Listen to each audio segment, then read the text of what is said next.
姉は来たよこれ。力を開いたままってこいつはねあるわや。気持ちがないね。でも薬がたかういまいま。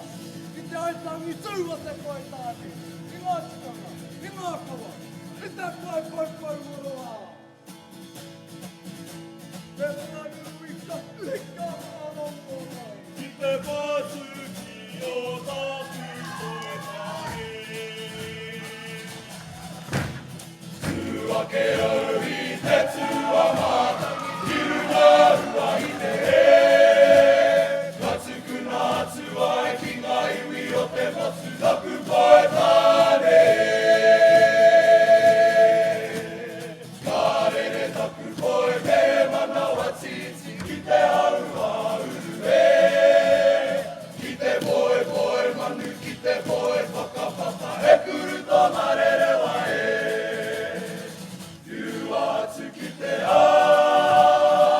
うわきてあぎ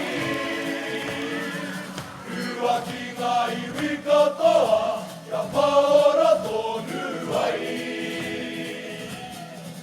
でばつきよたぶこえされ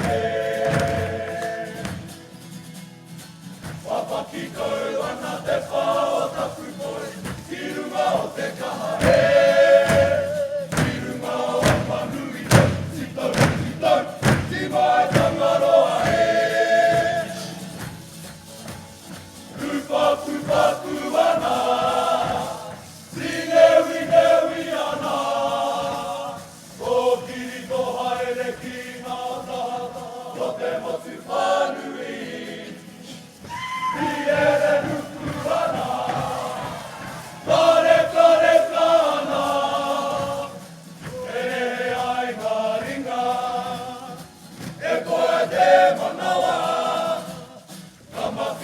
父を見ては